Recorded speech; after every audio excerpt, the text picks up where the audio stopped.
Hello, ladies and gentlemen. How you all doing? This is Kishan Singh, and I have cleared CDS 3 out of 3 times, and I'm here to help you in your CDS preparation. हमने अपनी union government पूरी खत्म कर ली है, ठीक है। आज से हम स्टार्ट करेंगे स्टेट गवर्नमेंट। स्टेट गवर्नमेंट बहुत मतलब इजीली खत्म हो जाएगी। जिसने भी मेरे यूनियन गवर्नमेंट के लेक्चर्स देखे हैं, ठीक है, पूरा सेम ही है, कुछ बातें डिफरेंट आएंगी, बाकी पूरी बात सेम है, ठीक है। तो आपको बहुत आसानी से समझ में आ जाएगी, ठीक है। तो सेम स्टेट गवर्नमेंट के भी आपके बेसिकली 3 पार्ट में डिवाइडेड है वो, एग्जीक्यूटिव, लेजिस्लेचर एंड जुडिशरी, ठीक है। तो आज हम स्टार्ट करते हैं स्टेट गवर्नमेंट में। पहले यहाँ पर लिखता हूँ मैं स्टेट गवर्नमेंट। स्टेट गवर्नमेंट, ठीक है, ये आती है आपकी पार्ट 6 में, ठीक है। पार्ट 6 में आपकी स्टेट गवर्नमेंट आती है, पार्ट 5 में आपकी यूनियन गवर्नमेंट थी, एंड पार्ट 6 में आपकी स्टेट गवर्नमेंट आती है, ठीक है। कहाँ से कहाँ तक आती है स्टेट गवर्नमेंट? आर्टिकल 152 से लेकर आर्टिकल 237 तक, ठीक है।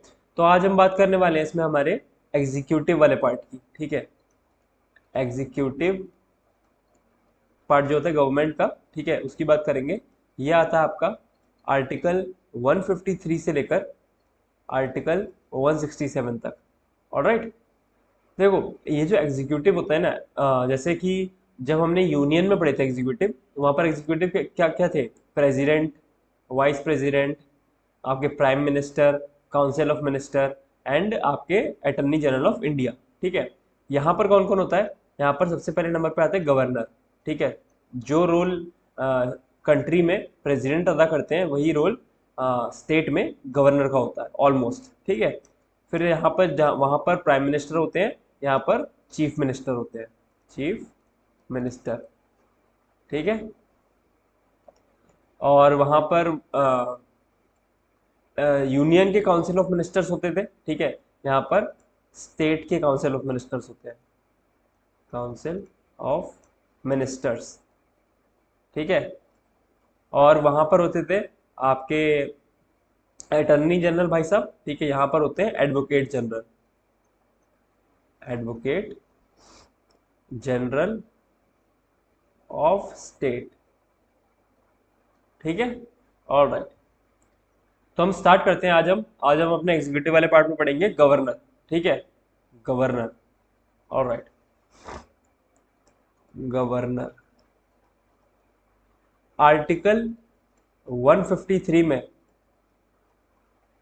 ऑफिस दिया हुआ है गवर्नर का कि there shall be a governor of the state, यानी गवर्नर के ऑफिस की बात करी गई है, ठीक है। और ये क्या होगा? Head of the state, head of state. यहाँ पर स्टेट का मतलब राज्य है, ठीक है। जो आपका जैसा आप राज्य में रहते हैं, उत्तर प्रदेश, मध्य प्रदेश, ठीक है, सबका एक गवर्नर होता है, सबका एक हेड होता है, जिसको हम गवर्नर कहते हैं, ठीक है। और वहां पर स्टेट की बात थी प्रेसिडेंट की केस में, वहां पर स्टेट का मतलब कंट्री था, ठीक है। यहाँ पर राज्य वाला स्टेट है, ऑलराइट। फिर देखो आर्टिकल 154 कहता है एग्जीक्यूटिव पावर्स ऑफ स्टेट। यहाँ पर स्टेट का मतलब गवर्नमेंट है, ठीक है। मेरे को पता थोड़ा कंफ्यूजिंग है, ठीक है, बट स्टिल अब तो खैर समझ में आ रहा होगा, काफी टाइम हो गया स्टेट, तो आप समझ जाते हो कि कहाँ पर स्टेट का क्या मतलब है, ठीक है। Executive power of the states are vested in governor. Basically इसका मतलब ये है कि जो भी मैंने बता रखा है, जैसे प्रेसिडेंट के केस में जो भी एग्जीक्यूटिव की पावर्स थी, ठीक है, वो प्रेसिडेंट के नाम पे यूज होती थी, ठीक है। यानी प्रेसिडेंट या तो उनको उन पावर्स को डायरेक्टली यूज कर सकता था, ठीक है, सर्टेन केस में, या फिर मोस्ट ऑफ द केसेस में उसे काउंसिल ऑफ मिनिस्टर्स से एडवाइस लेनी पड़ती थी, जो कि पीएम उसको कन्वे करता था, ठीक है, प्रेसिडेंट वाले केस में। यानी मैंने आपको बताया था कि मेन काम तो president, sorry prime minister and council of ministers करते हैं, ठीक है। वो तो बस अपनी लास्ट में एसेंट देता है या फिर उसको रिजेक्ट कर सकता है चीज़ों को, ठीक है। बेसिकली जो भी पॉलिसी ला रहे हैं, ठीक है, वो सब council of ministers and CM ला रहे हैं, वो तो बस उनको साइन करके इम्प्लीमेंट करता है, ठीक है। मेन जो पावर होती है वो पीएम और काउंसिल ऑफ मिनिस्टर्स के पास होती है। और यहाँ वाले केस में, गवर्नर वाले केस में, मेन पावर जो है आपकी सीएम और उसके काउंसिल ऑफ मिनिस्टर्स के पास होती है, ठीक है। फिर आता है आपका आर्टिकल 155, ठीक है। आर्टिकल 155 में लिखा है अपॉइंटमेंट ऑफ गवर्नर। गवर्नर को अपॉइंट कौन करता है? Appointment of governor. तो गवर्नर को अपॉइंट करते हैं प्रेसिडेंट, बाय प्रेसिडेंट,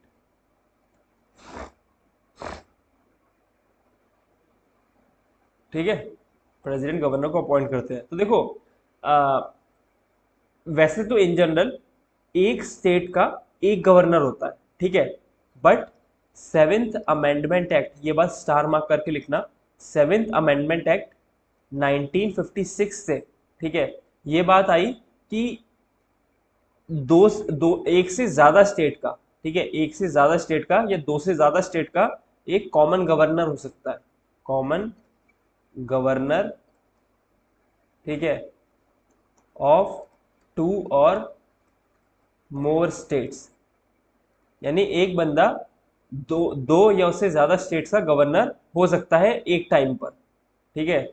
ऑलराइट, तो एक बार मैं फिर से रिपीट कर देता हूँ। सेवेंथ, वैसे तो जो अपॉइंटमेंट होता है गवर्नर का, वो प्रेसिडेंट करते हैं, ठीक है, और एक स्टेट का जनरल नॉर्मली देखिए हम, ठीक है, तो एक स्टेट का एक गवर्नर होता है, बट सेवेंथ अमेंडमेंट एक्ट 1956 से ये बात कही गई कि दो या उससे ज्यादा स्टेट का एक कॉमन गवर्नर भी हो सकता है, ठीक है, अगर जरूरत पड़ती है तो एक ही गवर्नर को दो या उससे ज्यादा स्टेट का एक टाइम पे गवर्नर बनाया जा सकता है, ठीक है। ऑल राइट, ओके, तो आई होप आपको इतनी बात समझ में आ गई होगी, ये वाली बात अच्छे से याद रखनी है, ठीक है। फिर आता है आपका आर्टिकल 156। आर्टिकल 156 में लिखा हुआ है टेन्योर, ठीक है, टेन्योर कितने कितने साल का होता है, 5 साल का, 5 years का इसका टेन्योर होता है, ठीक है, और ये डिपेंड करता है, depends on the pleasure of president, depends on the pleasure of the president, यानी प्रेसिडेंट जब भी चाहे, प्रेसिडेंट जब भी चाहे गवर्नर को रिमूव कर सकते हैं, ठीक है, गवर्नर को रिमूव कर सकते हैं। बट एक चीज यहाँ पर देखो कि जैसे प्रेसिडेंट के केस में, ठीक है, प्रेसिडेंट के केस में ग्राउंड्स थे कि वायलेशन ऑफ कॉन्स्टिट्यूशन का वायलेशन किया हो, ठीक है, तो प्रेसिडेंट के खिलाफ एक रिमूवल मोशन आता था, बट यहाँ पर उसके रिमूवल के लिए, ठीक है, उसके रिमूवल के लिए गवर्नर के कोई भी प्रोविजन मेंशन नहीं है कॉन्स्टिट्यूशन में, ठीक है, तो यहाँ पर मैं लिखता हूँ no grounds mentioned for removal of governor in constitution. जो गवर्नर है उसके रिमूवल के लिए कोई भी ग्राउंड मेंशन नहीं कर रखा है। जैसे कि अगर हम अभी अभी आपने पीछे सुप्रीम कोर्ट पढ़ा था, तो वहाँ पर सुप्रीम कोर्ट के जज के केस में क्या था कि प्रूव्ड मिसबिहेवियर या फिर इनकैपेसिटी, कॉन्स्टिट्यूशन ने मेंशन कर रखा है कि भैया अगर ये दोनों केसेस पाए जाते हैं किसी सुप्रीम कोर्ट के जज के टेन्योर के टाइम पे कि उसने ऐसा कुछ किया है, तो उसको आप रिमूव कर सकते हैं, ठीक है, बट गवर्नर के केस में कुछ भी मेंशन नहीं है, ठीक है। बट हाँ, अगर वैसे उसको रिमूव करना है तो मतलब एक कॉमन सी सेंस की बात वाली बात है कि वो किसी ब्राइबरी में, मतलब घूस लेता हुआ पकड़ा जाए, उसने काफी बड़ी घूस ली हो, काफी बड़ी क्या मतलब घूस ली हो, ठीक है, ट्रीजन, ठीक है, और क्या बोलते हैं या फिर वायलेशन ऑफ कॉन्स्टिट्यूशन किया हो, कॉन्स्टिट्यूशन को वायलेट किया हो, ठीक है, मतलब गद्दारी करी हो या फिर कॉन्स्टिट्यूशन को वायलेट किया हो, ठीक है, इसका वायलेशन किया हो। ऑल राइट, फिर देखो जो रेजिग्नेशन लेटर होता है ना, रेजिग्नेशन लेटर, रेजिग्नेशन, तो रेजिग्नेशन किसको देगा, टू प्रेसिडेंट, रेजिग्नेशन लेटर अपना प्रेसिडेंट को देगा गवर्नर। ऑलराइट, फिर यहाँ पर इसी में एक दो बातें हैं कि जो प्रेसिडेंट है, ठीक है, president can transfer the governor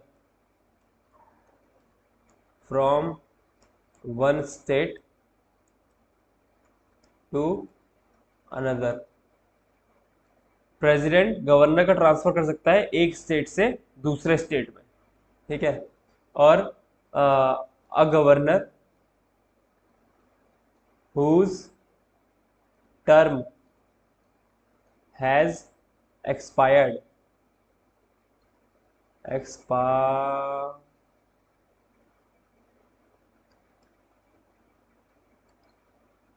expired can be reappointed in the same state or any other state।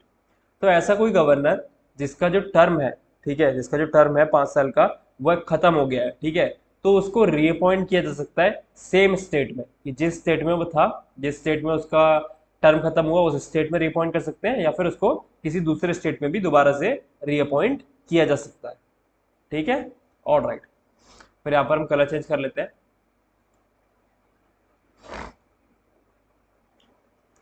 Article 157 में क्वालिफिकेशन दी गई है। क्वालिफिकेशन क्या होनी चाहिए एक गवर्नर की, ठीक है।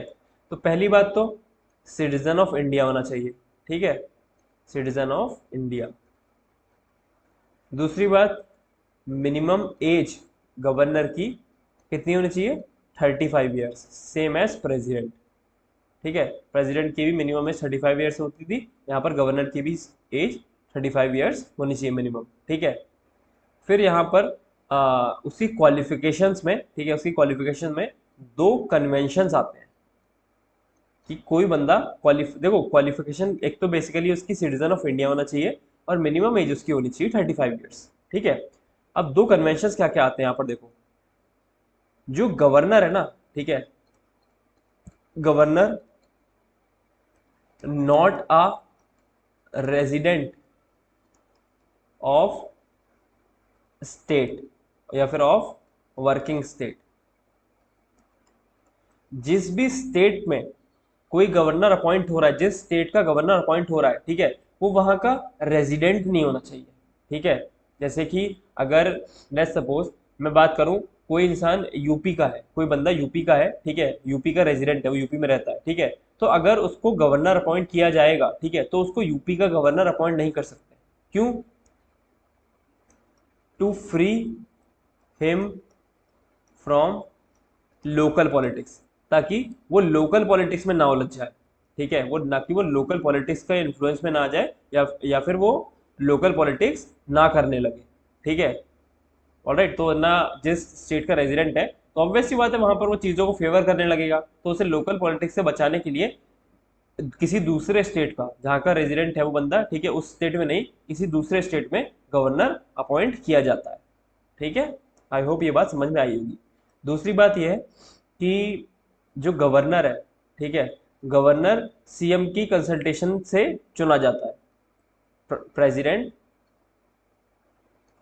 Consults CM for appointment of governor.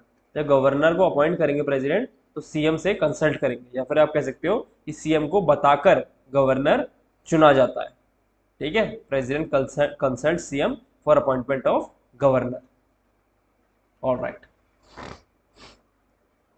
फिर आता है आर्टिकल 158, ठीक है। आर्टिकल 158 में दी गई है कंडीशंस, ठीक है, कि क्या क्या कंडीशंस होती हैं एक गवर्नर के, बेसिकली कौन बंदा गवर्नर बन सकता है, उसकी कंडीशंस क्या क्या है, ठीक है।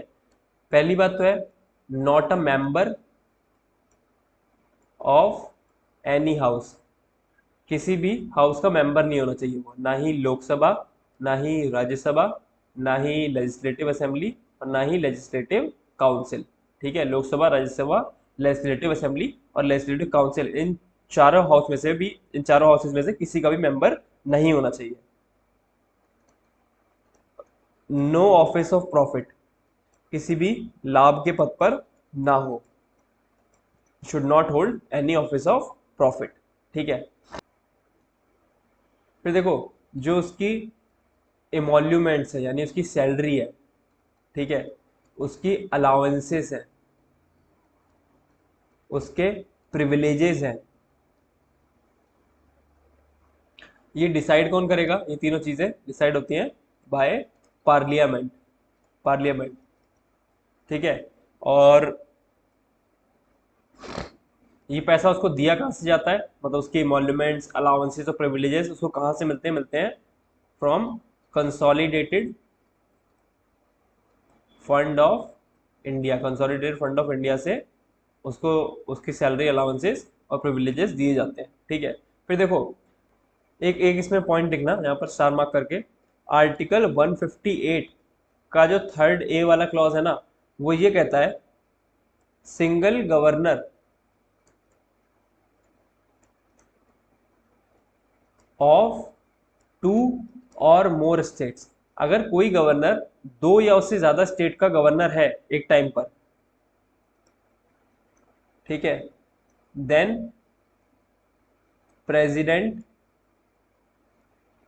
Will decide his salary.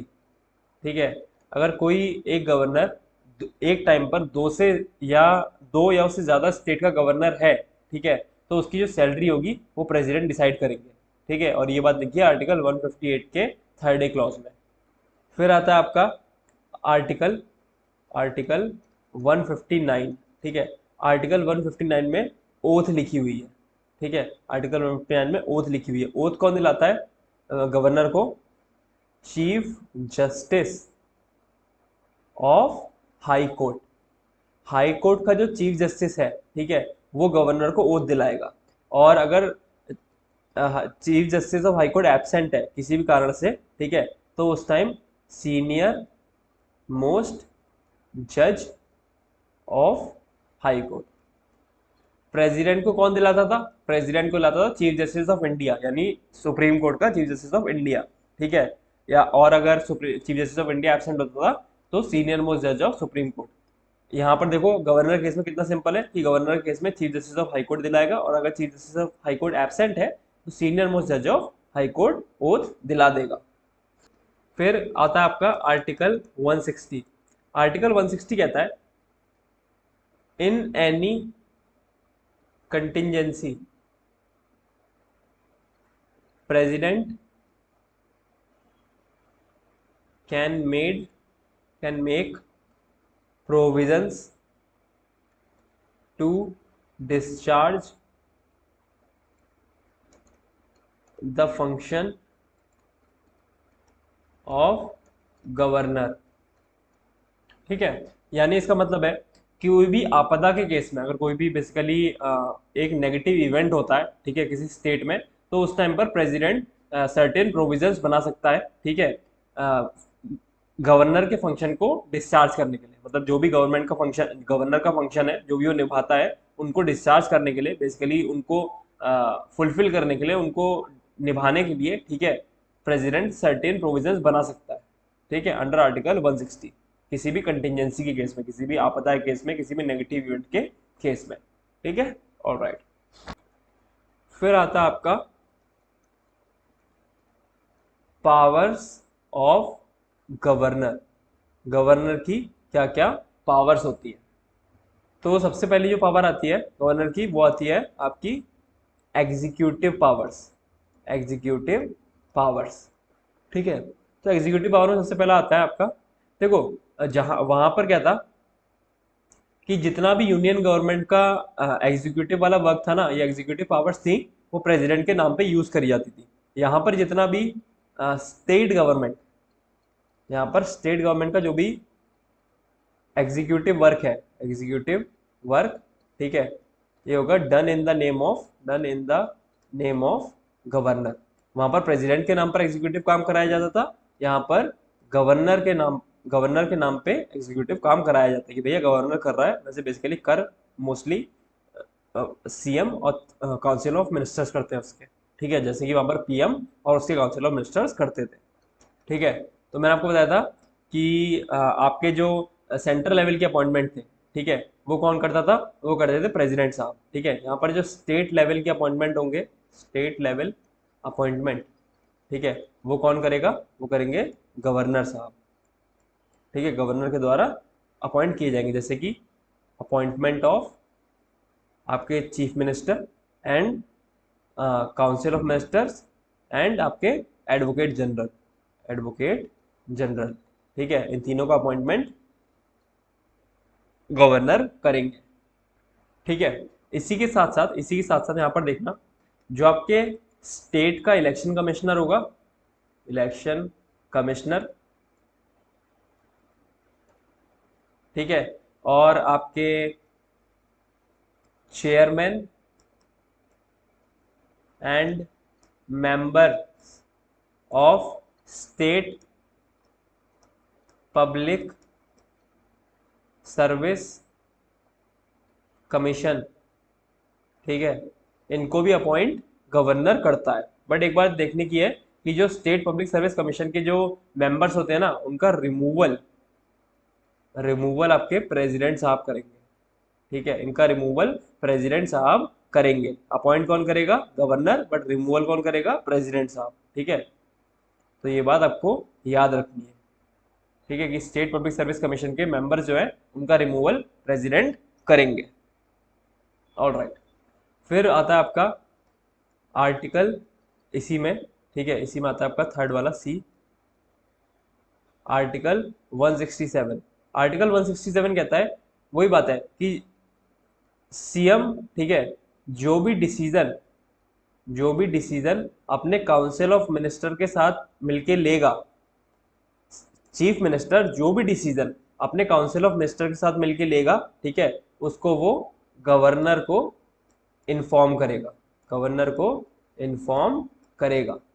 वहां पर क्या था आर्टिकल 78 में, जो भी डिसीजंस प्राइम मिनिस्टर अपने काउंसिल ऑफ मिनिस्टर के साथ मिलकर लेगा उसको प्रेसिडेंट को इन्फॉर्म करेगा। यहाँ पर आर्टिकल 167 कहता है जो भी डिसीजन चीफ मिनिस्टर अपने काउंसिल ऑफ मिनिस्टर के साथ मिलकर लेगा, ठीक है, उसको इन्फॉर्म करेगा वो गवर्नर को। देखो है सेम चीज, प्रेसिडेंट गवर्नर से बदल प्रेसिडेंट जो है वो गवर्नर से बदल गया है, प्राइम मिनिस्टर सीएम से बदल गया है, और जो यूनियन की काउंसिल ऑफ मिनिस्टर थी अब वो स्टेट की काउंसिल ऑफ मिनिस्टर से बदल गई है, ठीक है, सिमिलर ही है यार, बिल्कुल सिमिलर है, ठीक है। और ठीक है, और जो आपका गवर्नर होता है, ठीक है, वो चांसलर होता है यूनिवर्सिटीज का। यूनिवर्सिटीज जो आपकी गवर्नमेंट की यूनिवर्सिटीज होती है ना, स्टेट्स में बड़ी बड़ी यूनिवर्सिटीज होती है, ठीक है, जो गवर्नर की, ठीक है, मतलब बेसिकली गवर्नमेंट की, उसका ये चांसलर होता है, ठीक है। और आपका ई पॉइंट में क्या आ जाएगा, इसमें आएगा आपका can recommend president for state emergency. State में जब इमरजेंसी लगानी होगी तो ये प्रेसिडेंट को रिकमेंड करेगा कि आप स्टेट में इमरजेंसी लगा दीजिए, तो basically president after further processes state में इमरजेंसी लगा देगा, ठीक है। और राइट, तो ये थी गवर्नर की एग्जीक्यूटिव पावर्स, ठीक है। अब बात करते हैं गवर्नर की लेजिस्लेटिव पावर्स के बारे में, लेजिस्लेटिव पावर्स, ठीक है। तो देखो वहां पर क्या था, पार्लियामेंट को समन कौन करता था? पार्लियामेंट को समन करता था प्रेसिडेंट, ठीक है। यहाँ पर स्टेट लेजिस्लेचर को समन कौन करेगा? एंड प्रोरोग, वहां पर मतलब बेसिकली पार्लियामेंट के सेशन को समन कौन करता था? ठीक है, प्रेसिडेंट करता था ना। इसी तरीके से स्टेट लेजिस्लेचर के सेशन को समन और प्रोरोग कौन करेगा? यानी समन करना, बेसिकली शुरुआत करनी सेशन की, और सेशन को खत्म करना, ठीक है, ये कौन करेगा? By governor. वहां पर कौन करता था? वहां पर प्रेसिडेंट साहब करते थे, ठीक है। ऑल राइट, वहां पर क्या था आपके सेंट्रल गवर्नमेंट में, जो आपका लोकसभा था उसको डिसॉल्व किया जा सकता था, और लोकसभा का डिसोल्यूशन करता कौन था? लोकसभा का डिसोल्यूशन करता था प्रेसिडेंट, ठीक है। और उसको एडवाइस कौन दे सकता था? प्राइम मिनिस्टर, ठीक है। तो यहाँ पर जो आपकी लेजिस्लेटिव असेंबली है, ठीक है, उसका जो डिसोल्यूशन है, तो ये बात याद रखना, वहां पर राज्यसभा का डिसोल्यूशन नहीं हो सकता था, क्योंकि राज्यसभा एक परमानेंट हाउस था। इसी तरीके से यहाँ पर लेजिस्लेटिव असेंबली का डिसोल्यूशन हो सकता है, लेजिस्लेटिव काउंसिल का डिसोल्यूशन नहीं हो सकता है, ठीक है। यहाँ पर सिर्फ यहाँ पर होगा लेजिस्लेटिव असेंबली का डिसोल्यूशन, और करेगा कौन? बाय गवर्नर करेंगे। वहां पर प्रेसिडेंट साहब करते थे लोकसभा का डिसोल्यूशन, यहाँ पर लेजिस्लेटिव असेंबली का डिसोल्यूशन गवर्नर करेगा। फिर देखो आपका जो स्टेट लेजिस्लेचर है ना, स्टेट लेजिस्लेचर, ठीक है, स्टेट लेजिस्लेचर के मेंबर का अगर डिस्क्वालिफिकेशन करना होगा ना, स्टेट लेजिस्लेचर के मेंबर्स का डिस्क्वालिफिकेशन, ठीक है, तो कौन करेगा? बाय गवर्नर, गवर्नर करेगा, ठीक है। किन बेसिस पे, किन बेसिस पे कर सकता है? Not a citizen of India, not a citizen of India. कि बेसिकली जो आपकी स्टेट लेजिस्लेचर का मेंबर है वो जब चुन के आ गया है, ठीक है, चुन के आ गया है स्टेट लेजिस्लेचर में एज अ मेंबर, यानी मेंबर ऑफ लेजिस्लेटिव असेंबली बन के आ गया है या फिर मेंबर ऑफ लेजिस्लेटिव काउंसिल बन के आ गया है, ठीक है। तो उसके बाद अगर वो किसी दूसरे स्टेट की सिटीजनशिप ले लेता है तो यानी उसकी इंडिया की सिटीजनशिप छिन जाएगी, यानी वो इंडिया का सिटीजन नहीं रहेगा। उस केस में गवर्नर उस मेंबर को डिस्क्वालीफाई कर सकते हैं, ठीक है।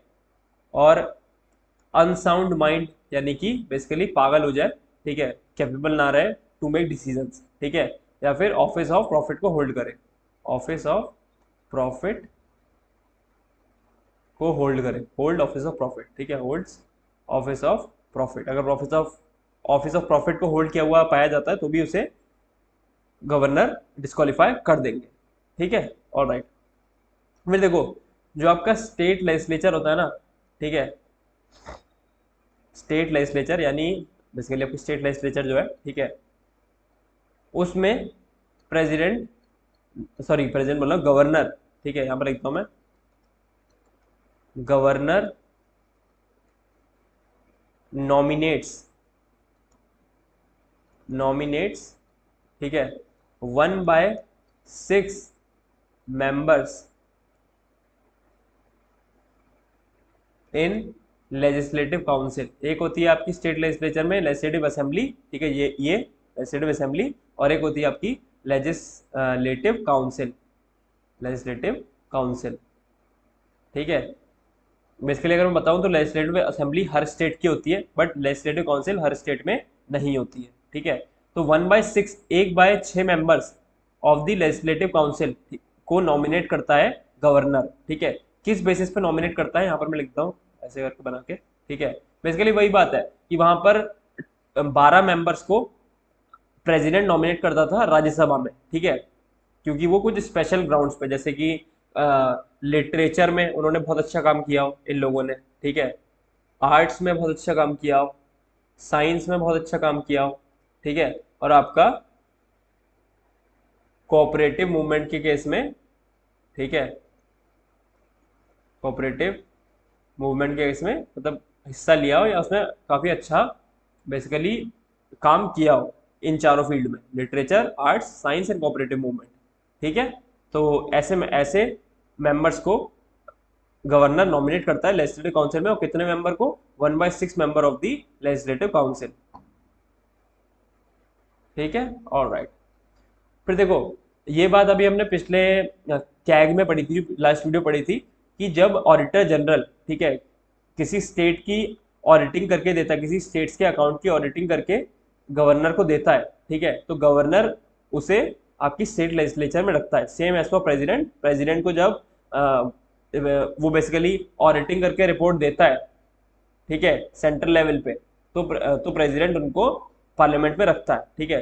तो submission of reports from auditor general, state public service commission, state public service commission, state finance commission, etcetera, ठीक है, बिफोर दी लेजिस्लेचर कि जो भी बेसिकली ऑडिटर जनरल की जो रिपोर्ट्स हैं, स्टेट पब्लिक सर्विस कमीशन की रिपोर्ट्स हैं, और जो स्टेट फाइनेंस कमीशन की रिपोर्ट्स हैं, ठीक है, उनको ये लेजिस्लेचर के सामने रखता है, सेम एज फॉर प्रेसिडेंट रखता था पार्लियामेंट के सामने, गवर्नर रखता है लेजिस्लेचर के सामने, स्टेट लेजिस्लेचर के सामने, यहाँ पर लिखता हूँ मैं ऐसे बना के, स्टेट लेजिस्लेचर के सामने रखता है गवर्नर, ठीक है। ऑलराइट, फिर देखो जब एक बिल पार्लियामेंट के केस में क्या होता था, जब एक बिल पार्लियामेंट से पास होता था तो वो प्रेसिडेंट के पास जाता था, फिर प्रेसिडेंट उस पर अपनी एसेंट दे सकता था, उसको विथहोल्ड कर सकता था, उसको रिटर्न कर सकता था, ठीक है। बेसिकली तीन उसके पास ऑप्शंस रहते थे, ठीक है। गवर्नर के पास क्या क्या ऑप्शंस है? जब कोई बिल, ठीक है, स्टेट लेजिस्लेचर में स्टेट लेजिस्लेचर में पास हो जाएगा ना, ठीक है, पास हो जाएगा, तो ऑब्वियस सी बात है उसके बाद वो गवर्नर के पास जाएगा। गवर्नर के पास जाएगा तो गवर्नर के पास क्या क्या ऑप्शन है, ठीक है, वो उसको अपनी एसेंट दे सकता है उस पर अपनी, ठीक है, यानी उसको एक्सेप्ट कर ले, ठीक है, और उसको एक्ट बना दे, ठीक है। विथहोल्ड कर सकता है, यानी उसको विथहोल्ड करने का मतलब है बेसिकली उसकी लाइफ एंड कर देगा, वहीं पर उसको खत्म कर देगा, बिल को, बिल अब एक्ट नहीं बनेगा, ठीक है। उसको रिटर्न कर सकता है, रिटर्न फॉर रिकंसिडरेशन, रिकंसिडरेशन, ठीक है, but not money bill, money bill को गवर्नर भी रिटर्न नहीं कर सकता, ना ही प्रेसिडेंट रिटर्न फॉर रिकंसिडरेशन कर सकता था मनी बिल को, ना ही बेसिकली आपका गवर्नर कर सकता है, ठीक है।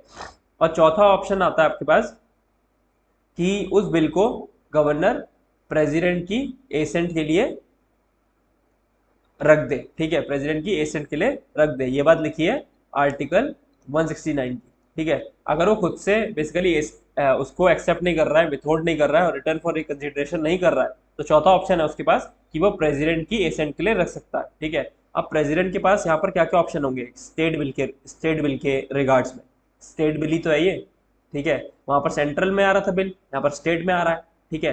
तो प्रेसिडेंट उसको फिर से एक्सेप्ट कर सकता है, ठीक है, उसको रिजेक्ट कर सकता है, ठीक है, और क्या कर सकता है, और उसको विथहोल्ड कर सकता है, ठीक है, और उसको return for reconsideration, return for, ठीक है, या फिर रिटर्न फॉर रिकंसिडरेशन कर सकता है, ठीक है। एक्सेप्ट कर देगा, रिजेक्ट कर देगा, विथहोल्ड कर देगा, उसको रोक के रखेगा और वो एक्ट नहीं बन पाएगा, यानी उसकी लाइफ को एंड कर देगा, और रिटर्न फॉर रिकंसिडरेशन भी कर सकता है प्रेसिडेंट, ठीक है। तो आई होप आपको ये बात समझ में आ गई होगी, एक बार रिपीट कर देता हूँ। बिल आएगा, स्टेट लेजिस्लेचर में पास होगा, गवर्नर के पास जाएगा, गवर्नर उसको एक्सेप्ट कर सकता है, विथहोल्ड कर सकता है, रिटर्न फॉर रिकंसिडरेशन कर सकता है, या फिर प्रेसिडेंट की एक्सेंट के रख सकता है, ये बात लिखी है आर्टिकल 169 में। प्रेसिडेंट उसको एक्सेप्ट कर सकता है, रिजेक्ट कर सकता है, विथहोल्ड कर सकता है और रिटर्न कर सकता है फॉर रिकंसिडरेशन। जब क्या बोलते हैं, जब गवर्नर के पास, ठीक है, गवर्नर के पास, यहाँ पर देखो मैं आपको बताता हूँ आपको, जब गवर्नर के पास बिल आएगा ना और वो इसको रिटर्न फॉर रिकंसिडरेशन करता है, किसी बिल को लौटाता है रिकंसिडर करने के लिए, ठीक है, फिर जो रिकंसिडर्ड बिल आएगा ना, ठीक है, यहाँ पर मैं लिख देता हूँ इस जगह पे, governor must pass reconsidered bill. अगर गवर्नर ने, ठीक है, किसी बिल को रिटर्न फॉर रिकंसिडरेशन किया है, ठीक है, और फिर जो आपकी काउंसिल ऑफ मिनिस्टर है, ठीक है, उसने रिकंसिडर करके बिल को दोबारा से गवर्नर के पास भेजा है, ठीक है, तो अब जो रिकंसिडर्ड बिल है गवर्नर को उसको पास करना ही पड़ेगा, he is bounded to pass the reconsidered bill, ठीक है। तो ये बात भी आप याद रखेंगे। फिर देखो प्रेसिडेंट के केस में क्या होता है, प्रेसिडेंट के केस में क्या होता है, ठीक है, अगर मैं बात करूं सेंटर बिल की, एक कोई सेंटर में बिल आया है, ठीक है, उसकी, और अगर मैं बात करूं स्टेट के बिल की, जो अभी हम देख रहे हैं जो गवर्नर के पास जा रहे हैं स्टेट के बिल, ठीक है, तो सेंटर के बिल के केस में क्या है, आफ्टर रिकंसिडरेशन, रिकंसिडरेशन, ठीक है, president is bounded to accept the bill. Central bill के केस में जो बिल सेंटर पार्लियामेंट में आएगा, जब वो पार्लियामेंट के दोनों हाउसेस से पास हो जाएगा और प्रेसिडेंट के पास जाएगा, अगर प्रेसिडेंट उस बिल को रिटर्न फॉर रिकंसिडरेशन करता है, ठीक है, तो जो रिकंसिडर्ड बिल आएगा प्रेसिडेंट को उसको एक्सेप्ट करना ही पड़ेगा, he is bounded by that, ठीक है। ये बात आप प्रेसिडेंट वाले केस में ऑलरेडी पढ़ चुके हैं, ठीक है। फिर अगर हम बात करें स्टेट बिल की, कोई स्टेट बिल गवर्नर के पास आता है और गवर्नर उसको प्रेसिडेंट की एसेंट के लिए रख देता है, ठीक है, बेसिकली प्रेसिडेंट की एसेंट के लिए रख देता है कि अब इस पे प्रेसिडेंट आगे का काम करेंगे इस बिल के ऊपर, ठीक है। तो क्या होगा स्टेट बिल के केस में, president is not bounded to pass और एक्सेप्ट रिकंसिडर्ड, पास मत लिखो, यहाँ पे एक्सेप्ट लिखो, एक्सेप्ट रिकंसिडर्ड बिल। ठीक है, तो अब जो रिकंसिडर, अगर प्रेसिडेंट स्टेट बिल को रिटर्न फॉर रिकंसिडरेशन करता है तो फिर जो रिकंसिडर्ड बिल आएगा तो जरूरी नहीं है कि प्रेसिडेंट उसको पास करे, डिपेंड करता है। ठीक है, प्रेसिडेंट बाउंडेड नहीं है कि उसको पास करना ही पड़ेगा, ऐसा नहीं है। पास करना चाहेगा तो करेगा, मतलब एक्सेप्ट करना चाहेगा तो करेगा, वरना वो एक्सेप्ट नहीं भी कर सकता उसको। ठीक है, पर गवर्नर, जैसे कि सेंटर का जो बिल है प्रेसिडेंट बाउंडेड है उसे एक्सेप्ट करने के लिए, उसी तरीके से गवर्नर जो स्टेट में बिल आया है, अ, अगर वो उसको रिटर्न फॉर रिकंसिडरेशन करता है तो उसके बाद रिकंसिडर्ड बिल को गवर्नर को पास करना ही पड़ेगा। ठीक है, बट अगर मैं प्रेसिडेंट की बात करूं, सेंटर के बिल को तो बाउंडेड है वो एक्सेप्ट करने के लिए रिकंसिडर्ड बिल को, बट स्टेट का जो बिल है अगर गवर्नर उसको प्रेसिडेंट की एसेट के लिए रखता है तो प्रेसिडेंट अगर उसको रिटर्न फॉर रिकंसिडरेशन करेगा तो उसके बाद जो रिकंसिडर्ड बिल आएगा स्टेट के काउंसिल ऑफ मिनिस्टर्स के द्वारा, प्रेसिडेंट बाउंडेड नहीं है कि उसको एक्सेप्ट करे ही करे। ठीक है, ऑलराइट, तो आई होप आपको इतनी बात समझ में आ गई होगी। फिर आते हैं इसी में आपकी लेजिस्लेटिव पावर में ही एक टॉपिक आता है ऑर्डिनेंस पावर। ऑर्डिनेंस पावर, ठीक है, ऑर्डिनेंस पावर दी गई है गवर्नर की आर्टिकल 213 में। जैसे कि वहां पर प्रेसिडेंट के पास ऑर्डिनेंस पावर थी, सेम उसी तरीके से गवर्नर के पास यहाँ पर ऑर्डिनेंस पावर होती है। ठीक है, कब करेगा, कब बना सकता, ordinance power basically law making power. ठीक है, when state legislature is not in session. आपने देखा था ना कि जो आपके प्रेसिडेंट साहब थे वो जब पार्लियामेंट सेशन में नहीं होती है उस टाइम कुछ लॉज बना सकते हैं। ठीक है, उसी तरीके से जो गवर्नर है जब स्टेट की लेजिस्लेचर सेशन में नहीं होगी, नॉट इन सेशन, ठीक है, तो उस टाइम पर वो भी कुछ सर्टेन लॉज बना सकते हैं।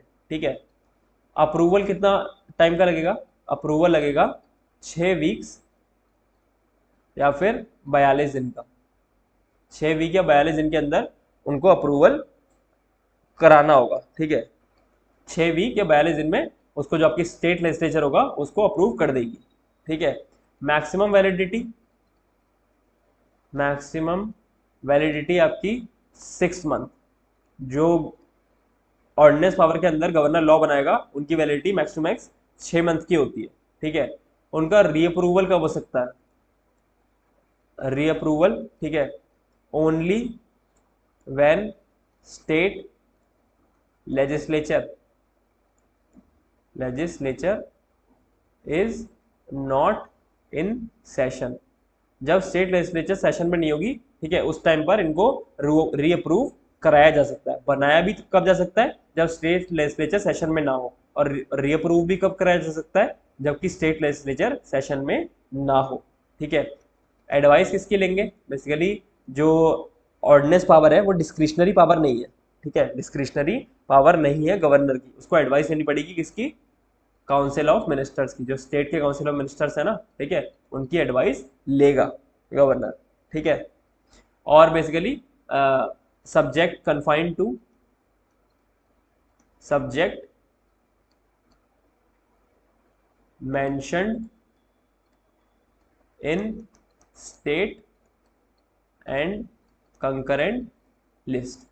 मैंने आपको 3 लिस्ट पढ़ाई थी ना शेड्यूल्स में पढ़ाई थी ना, हाँ, कि आपकी एक होती है आपकी स्टेट लिस्ट, एक होती है यूनियन लिस्ट, सेंटर वाली लिस्ट, एक होती है आपकी स्टेट लिस्ट, और एक होती है आपकी कंकरेंट लिस्ट।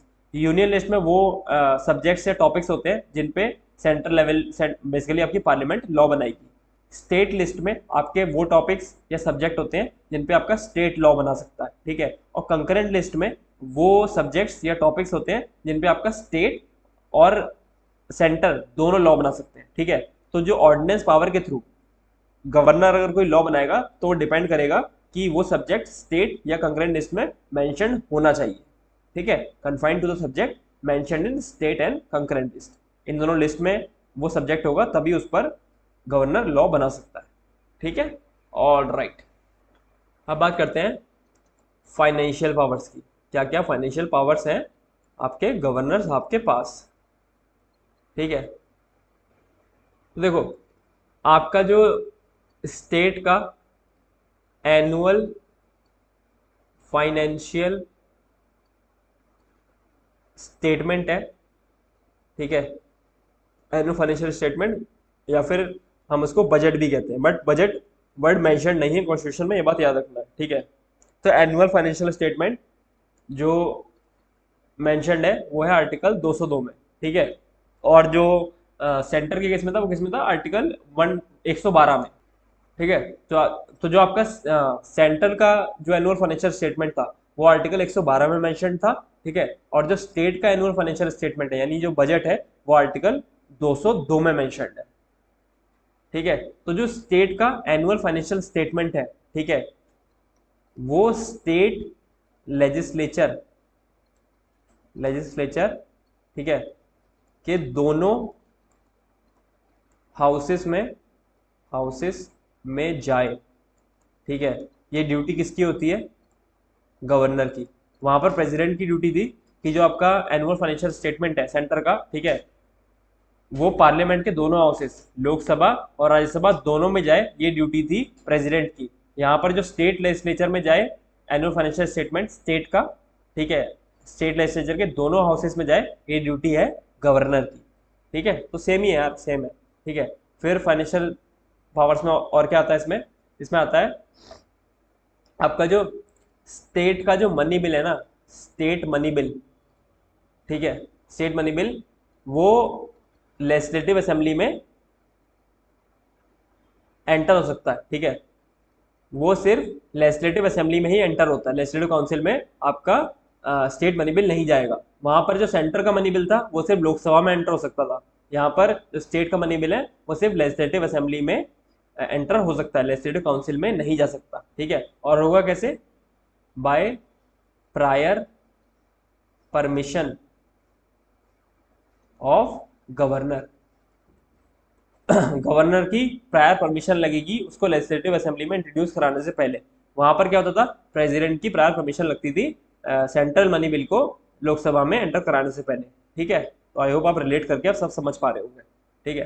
फिर देखो जो कंटिजेंसी फंड ऑफ स्टेट है, कंटिजेंसी फंड ऑफ स्टेट से जो पैसा लिया जाएगा, ठीक है, अप्रूवल ऑफ गवर्नर, ठीक है। जब तक गवर्नर की परमिशन नहीं होगी, गवर्नर का अप्रूवल नहीं होगा, तो कंटिजेंसी फंड ऑफ स्टेट से पैसा नहीं दिया सकता। या फिर सिंपल भाषा में कहूँ, जो कंटिजेंसी फंड ऑफ स्टेट से जो पैसा जाएगा किसी आपदा के केस में, किसी अनफोर्सीन एक्सपेंडिचर के केस में जब पैसे की जरूरत होती है, तो हमें पता है कि वो कंटिजेंसी फंड से लिया जाता है। और उस पर अप्रूवल किसकी लगेगी, कंटिजेंसी फंड ऑफ स्टेट पे उस पर लगेगी गवर्नर की। जब कंटिजेंसी फंड ऑफ इंडिया से पैसे की बात होती है तो वहां पर अप्रूवल किसकी लगती थी, प्रेसिडेंट की, ठीक है। All right. फिर आता है आपका ग्रांट्स, जो भी ग्रांट्स देने, जो भी पैसा देना है किसी मिनिस्ट्री को, किसी स्टेट को, ठीक है। वहां पर अगर मैं मिनिस्ट्री या स्टेट की बात करूं, ठीक है, बड़े लेवल पे, सेंटर लेवल पे, तो वहां पर ग्रांट्स लगती थी किसकी, आपके प्रेसिडेंट की, ठीक है, प्रेसिडेंट की। बट यहाँ पर अगर मैं बात करूं, गवर्नर ग्रांट दे सकता है। बेसिकली जो पंचायत है, लोकल गवर्नमेंट है, पंचायत म्यूनिसिपैलिटी को अगर ग्रांट्स देनी है, ठीक है, तो कौन देगा, गवर्नर देगा, गवर्नर की परमिशन लगेगी, ठीक है। All right. फिर देखो फिर आता है इसमें आपके जो गवर्नर होता है, ठीक है, यहाँ पर लिखता हूँ मैं, आपका जो गवर्नर होता है वो establishes A finance commission of state, ठीक है, एवरी 5 ईयर। हर 5 साल में जो गवर्नर है, ठीक है, वो एक फाइनेंस कमीशन ऑफ स्टेट को एस्टेब्लिश करता है या सेटअप करता है हर 5 साल के बाद, ठीक है। वहां पर क्या होता था, जो स्टेट जो फाइनेंस कमीशन होती थी सेंट्रल लेवल की, ठीक है, उसको एस्टेब्लिश करता था प्रेसिडेंट हर 5 साल में, ठीक है। ऑल राइट, ठीक है। फिर आपका फोर्थ आता है इसमें जुडिशियल पावर्स, ठीक है, जुडिशियल पावर्स। तो बेसिकली जुडिशियल पावर में जो गवर्नर है, ठीक है, गवर्नर अपॉइंट्स डिस्ट्रिक्ट कोर्ट जजेस। जो आपके डिस्ट्रिक्ट कोर्ट होते हैं ना, उनके जजेस को गवर्नर अपॉइंट करता है, ठीक है। तो ये मत बोलते ना कि हाई कोर्ट के जो जजेस हैं उन्हें गवर्नर अपॉइंट करेगा, नहीं। हाई सुप्रीम कोर्ट और हाई कोर्ट के जजेस को प्रेसिडेंट ही अपॉइंट करता है। जो गवर्नर अपॉइंट करता है वो बेसिकली अपॉइंट करता है जजेस लोअर देन हाई कोर्ट जजेस, यानी कि बेसिकली आपके डिस्ट्रिक्ट कोर्ट जजेस या फिर कुछ सर्टेन अदर लोअर कोर्ट्स होते हैं उनके जजेस को गवर्नर अपॉइंट करता है। ठीक है, ऑलराइट। फिर इसी में आपकी उसकी आती हैं पार्डन पावर्स। पार्डन पावर्स, ठीक है, पार्डन पावर्स मेंशन्ड है गवर्नर की आर्टिकल 161 में। जिस तरीके से पार्डन पावर्स प्रेसिडेंट को थी उसी तरीके से पार्डन पावर्स गवर्नर के पास भी होती है। ठीक है, तो एक तो होती है पार्डन, ठीक है, ये मैं लिखा चुका हूँ, फिर भी शॉर्ट फॉर्म में लिखा दे रहा हूँ, टू सेट फ्री, मतलब बेसिकली सजा को पूरी तरीके से माफ कर देना। दूसरी थी आपकी कम्यूटेशन। कम्यूटेशन, ठीक है, कम्यूटेशन यानी मैंने बताया था ना CCC, चेंज कैरेक्टर, कैरेक्टर को चेंज कर देते हैं, ठीक है, बट सजा का जो ड्यूरेशन होता है वो सेम रहता है, कैरेक्टर चेंज हो जाता है सजा का। ठीक है, तीसरी थी आपकी रिमिशन। ठीक है, रिमिशन, रिमिशन के केस में क्या होता था कि आपका जो टाइम ड्यूरेशन था, time duration reduces, reduces but character remains the same, character remains the same. ठीक है, कैरेक्टर सेम रहेगा, बस टाइम जो सेंटेंस है, ठीक है, उसको रिड्यूस कर दिया जाएगा, टाइम ड्यूरेशन। ठीक है, फिर था आपका रेस्पाइट। रेस्पाइट, ठीक है, स्पेशल केस में वहाँ पर सज़ा को कम कर देते थे, जैसे कोई प्रेग्नेंट लेडी वगैरह है उसी केस में सज़ा को कम कर देते थे। ठीक है, और था आपका फिर रिप्रीव। रिप्रीव, ठीक है, हॉल्ट दी पनिशमेंट, पनिशमेंट और सेंटेंस फॉर टेम्परेरी पीरियड, कुछ सर्टेन पीरियड के लिए, टेम्परेरी पीरियड के लिए सज़ा को रोक दिया जाता था। ठीक है, तो ये है बेसिकली जो आपकी 5 पार्डन पावर्स होती है गवर्नर के पास। सेम यही पार्डन पावर्स उसके पास भी होती है, प्रेसिडेंट के पास। ठीक है, बट यहाँ पर अंतर क्या है, अंतर क्या है यहाँ पर देखो, पार्डन पावर्स में अंतर क्या है। प्रेसिडेंट जो था, ठीक है, वो जो कोर्ट मार्शल और डेथ सेंटेंस को माफ कर सकता था। ठीक है, ये बात मैंने आपको लिखाई थी कि प्रेसिडेंट कोर्ट मार्शल और डेथ सेंटेंस को माफ कर सकता था, but governor can not pardon death sentence and court martial, court martial.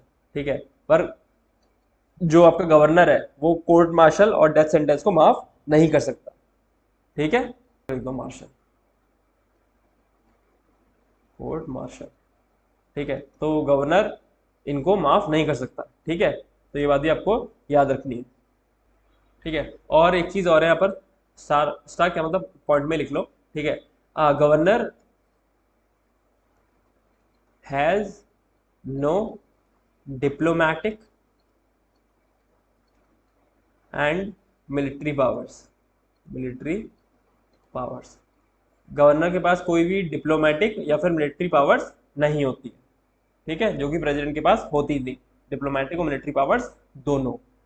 ठीक है, तो आई होप आपको गवर्नर पूरा समझ में आया होगा। ठीक है, नेक्स्ट वीडियो में अपना हम चीफ मिनिस्टर देखेंगे। ठीक है, तो फिर नोट्स बनाइए, पढ़ते रहिए, मिलते हैं नेक्स्ट वीडियो में। Okay, bye.